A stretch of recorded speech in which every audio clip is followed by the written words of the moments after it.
aqui em Santa Catarina, que há um comitê, aqui já existe um comitê que está realizando atividades, e a deputada Ângela convoca uma audiência pública no dia 16 de março, às 15 horas, no plenário. Muito importante a presença dos companheiros e companheiras nessa audiência, porque num primeiro momento nós vamos estar discutindo a criminalização dos movimentos e vamos ter com certeza alguém na mesa que vai vir representando a ocupação e que obviamente participou de todo o massacre lá e continua lá. Segundo, eu queria começar a minha intervenção só me apresentando rapidamente, que as pessoas que eu conheço, a Joaninha do PSTU, né? Ou a Joaninha que foi do PT. Joaninha, eu sou de Tubarão, tenho 4 irmãos homens. Vou dizer isso porque amanhã é o meu dia também, né? Sou formado em Química Industrial, depois me formei em Licenciatura Química, depois me formei em pós-graduação em Química Avançada, ganho menos de R$2.000 hoje no Estado, e daí o piso anunciado de 1.445, o governo do Estado que não tem como cumprir, e portanto nós vamos a uma nova greve, provavelmente começando daqui a um mês. É o que está colocado aí. Entrando no tema, não, porque eu já entrei das mulheres de Pinheirinho, mas entrando na discussão, eu queria relembrar rapidamente que o 8 de março, diferentemente de outras datas construídas com o objetivo do capital, o 8 de março ele representa historicamente uma luta nossa. Clara Zetkin, uma revolucionária que participava da Segunda Internacional Comunista, em 1910, propõe num congresso da Internacional que o dia 8 de março seja institucionalizado internacionalmente como Dia Internacional da Mulher, em homenagem a 120 mulheres que foram queimadas vivas dentro de uma fábrica, lutando pela redução da jornada do trabalho. Naquele momento, na fábrica, era uma fábrica de tingir tecidos, o tecido, a cor que estava sendo tingida era lilás. E por isso que a cor lilás, simbolicamente, representa a luta da mulher. É importante recuperar isso, porque não é a Páscoa o coelhinho, né? Assim como o 1º de maio tem uma história de luta no 8 de março. Infelizmente, governos e governos transformam isso em datas comemorativas e de comércio, ou de entregar uma rosa, que eu gostaria de receber, porque eu gosto de rosa, mas o problema não é esse. Tampouco o problema das mulheres é que tenham pena de nós. Não é isso. Tenham pena de mim porque eu lavo toda a louça todo dia, desgraçadamente, e ninguém vem aqui dividir essa tarefa. Não é isso. É uma tarefa boa, me lá dividir essa tarefa, sim. Não ajudar, né? Eu ajudo a minha mulher porque eu lavei o banheiro uns 2 meses. Então, não é isso. A luta das mulheres é a luta para estabelecer condições de homens, entre homens e mulheres, e construção de uma sociedade onde não haja discriminação, nem homofobia, nem machismo, nem opressão, tampouco racismo. 1 bilhão de mulheres, de homens, de pessoas passam fome no mundo. 70% são mulheres e a maioria são negras. O racismo, a homofobia, a opressão, que são ideologias construídas no capital. O machismo não é uma ideologia para impor sobre uma necessidade dele, que é explorar. Uma necessidade que ele tem, que é explorar. Por isso que emprega, como nós aí a gente foi bem, a relação, o capitalismo precisa de uma reserva, de um exército de reserva. Esse exército de reserva só de homens está ficando meio caro, vamos botar a mulher para ficar mais barata. E não é só isso, evidentemente, não se resume isso. Vamos à luta das mulheres, que é uma conquista das mulheres. As mulheres querem deixar de ser domésticas. Elas querem deixar de lavar louça todo dia. Não ter filho faxineiro, tinha sexo. Em 1917, as mulheres protagonizaram na Rússia um movimento gigantesco que dá origem à Revolução. Com as palavras de ordem, pão, paz e terra. Então as mulheres lutaram e lutam no mundo inteiro. O problema é que há desvios dessas lutas. Porque aqui eu vou começar a polemizar com a mesa. Eu acho importante ter 10% de mulheres na Câmara, 80, 70 lá, mas não servem se não lutam para organizar no Congresso a legalização do aborto, que mata hoje milhares, 150 mil mulheres ficam sequeladas nesse país por conta da realização de abortos em clínicas clandestinas, ou em casa mesmo. Não, chá, isso, aquilo, outro. E vejam, por que eu digo isso? Porque não basta ser mulher. Isso é onde eu estou com um pouco. Tem que ser mulher que tenha o programa para nossa classe. Negros, negras, homens, mulheres, homossexuais. Este programa, que defenda esse programa. Ela tem que estar no parlamento para defender esse programa. Ela tem que estar na justiça. Olha aquela juíza que teve lá em São Paulo, ela foi muito eficiente em estabelecer lá as liminares para tirar o povo lá do... É uma mulher. Ela chegou lá, ela é juíza. Mas o que ela fez? Qual o papel que ela faz? Ela estabelece lá o quê? Um massacre de 1.100 famílias. Um massacre de 1.100 famílias. Tio. É um progresso ter uma mulher presidente do Brasil? De certa forma, sim. Eu poderia dizer. Agora, quando veio a discussão do aborto, que a igreja evangélica deu em cima da Dilma, foi lá para cima para não ter isso, o que a Dilma faz? Ela recua totalmente. Ela recua totalmente. E hoje, na presidência da República, nos ministérios, isso está silenciado, só que o aborto continua, as clínicas continuam, e daí o que faz? Tem uma medida provisória para cadastrar todas as mulheres que estão grávidas, que pode ter uma faca de legumes, que pode ser a criminalização, de novo a criminalização. Aí faz o quê? Não existe a política necessária nesse país.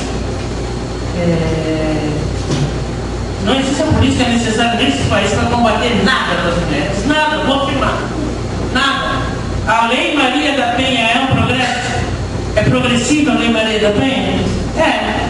Só que não tem condições, porque as verbas da Lei Maria da Penha para combate à violência foram reduzidas. E você tem, isso aqui é o boletim das mulheres em lutas. Nós temos hoje,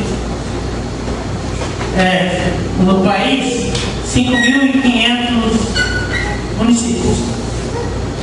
Nós temos, esses dados, não está aqui, esses dados pelo menos não. Nós temos em torno de, aqui, o Brasil tem mais de 5.500 municípios. 5.500 municípios. 190 centros de referência de atenção social, psicológica, ginecológica e orientação, não ginecológica não, psicológica e jurídica. 72 casas de abrigo e 46 delegacias especializadas para atendimento à mulher. Estrutura essa. Para uma sociedade, foi progressiva a Lei Maria da Penha? Foi, mas tem que ter recurso. Tem que construir delegacia, tem que construir casa de abrigo, tem que construir estrutura. O combate à violência material nada é espiritual. Nada é espiritual. As coisas são materiais. Não foi inaugurada nenhuma creche em 2011. Quem tem criança pequena, os pais não estão aí, mas sabe o que significa a mãe trabalhadora que arrumou um emprego desqualificado, uma boa parte, se bem que em relação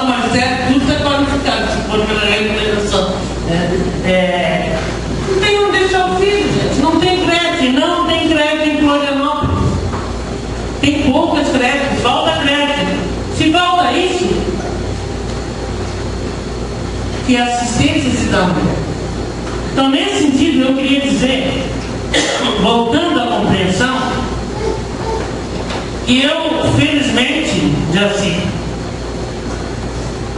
pela primeira vez saí do Brasil, fui até a Argentina, Buenos Aires, fiquei 3 dias lá, porque eu não conhecia nenhum outro país como eu fui nesse. Eu já acho grande, né? Falo com pessoas que foram para a Europa toda e eu fico evidentemente na minha. Mas aqui, Chile, não tem lá para os trabalhadores. Eu fui em uma reunião de professores, de estudantes, de trabalhadores, onde a avaliação que tem o povo, a educação é tratada na Argentina tal qual é aqui, apesar de não ter vestibular em uma parte das universidades, a avaliação do pessoal lá não tem nada de progressivo. Apesar de nós ser mulher. Eu acho que existe, eu concordo com as vezes, não estou falando de determinados temas, por conta de que estou contemplado no que foi colocado. Mas eu acho que, de fato, politicamente, existe um atraso nas nossas categorias, em particular, por exemplo, nas secretarias. Sim, nós estávamos no Congresso, onde a gente tinha uns 400 delegados. Naquele momento, todas as correntes políticas estavam defendendo a Secretaria da Mulher do Sim, e não passou. Não foi aprovado. Por quê? Porque o trabalho político não é feito. Professor é uma categoria que é enraizadamente construída ideologicamente para ser mãe em casa e mãe de escola. Mãe de escola, eles não entendem. É difícil de entender. 80% são mulheres. E o que está colocado é essa situação, né, do porquê da profissão, como se trabalha essa profissão, enfim. Então, nesse sentido,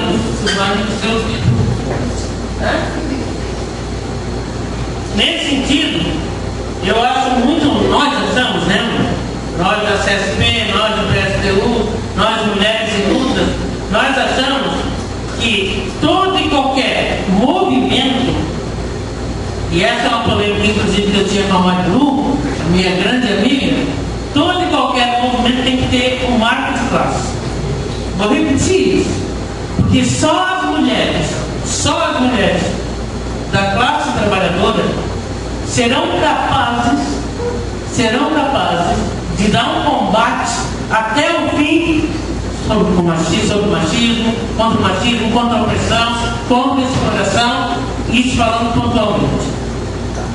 O racismo, só as mulheres da nossa classe. A Ângela Minha é oprimida? É oprimida. Mas ela é também o quê? Exploradora. Quem explora não combate a exploração. O Pelé é negro? Pelé é negro. Então, o Pelé, ao longo dessa grande carreira que ele teve, né, Rei Pelé, no mundo inteiro, ele contribuiu para a luta contra o racismo. Ele tem uma presença nesse país na luta contra a discriminação racial, o assassinato dos negros nos morros, da juventude negra, a falta de emprego. Eu nunca vi nada, nenhum depoimento, nenhuma. Sabe por quê? Porque isso não é preocupação. Não é isso. Não é isso. Evidentemente que ele, enquanto negro, sofre preconceito muito menor, né, Maria? Muito menor, porque ele é negro, né? Tem outra situação do que um negro, vamos e venhamos. Ainda tem nos bancos hoje. Eu fui testemunha de um episódio em que entrou um branco, em seguida entra um negro e ele estava com uma bermuda embaixo do joelho, assim, caída na bunda, né, de uma bermuda assim, um vestimento assim, bem molecão, assim, bem daquele que tal. O cara foi vigiado. Eu vi o cara ser vigiado dentro do banco, aqui. Vigiado, esse não é um ladrão que estava entrando ali. Não é isso, é negro, pode ser ladrão. É branco, é mulher, tem posso pagar menos. Essa é a sociedade capitalista. E essa sociedade precisa ser destruída. E ela só vai destruída quando os trabalhadores se organizarem e através dos seus instrumentos de classe, não com a burguesia, não com setores da burguesia progressiva, não, nenhuma aliança com setores que não são da nossa classe, estiverem nas ruas batalhando, levando a fundo as suas bandeiras de luta, as suas reivindicações, e aí sim tomando o poder pelas suas próprias mãos, construindo a sociedade socialista, que é a sociedade que nos interessa a nossa classe, e com certeza nós devemos alcançar. Porque senão não vale a pena lutar. Pelo menos no meio político nós entendemos que o parlamento é um espaço.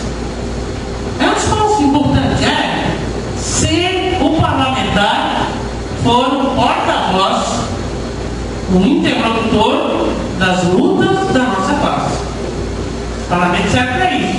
Não se aprova, claro, eu diria nada. Não sei se a Ângela tem conseguido aprovar alguma coisa, se nada, eu falo no sentido que mexe com a burguesia. Eles estão organizados, então nada passa. Eles são maioria, enfim, é assim que. Agora, o parlamentar lá tem essa função de estar presente nas lutas e lá fazer. E a mulher na política, a mulher é fruto não só do sistema de exploração, mas do machismo. Aí tem razão, o machismo existe não só na sociedade, mas também nas organizações como um todo, nas organizações de direita, nas organizações de esquerda, dentro dos sindicatos o machismo existe. Eu fui em Chapecó e uma companheira lá do sindicato, que eu não vou citar porque pode comprometê-la, ela me disse o seguinte: aqui, mulher, para poder pegar a palavra, tem que ser presidente. Se eu não for presidente do sindicato, não pega a palavra. Quem decide são os homens. Quem decide ali é o presidente, secretário-geral, são eles que vão decidir. Tá bom? Então, nesse pequeno espaço, espero ter contribuído, lancei algumas polêmicas, mas é um debate fraterno entre nós, para que eu espero ter contribuído. Um forte abraço aí, obrigada.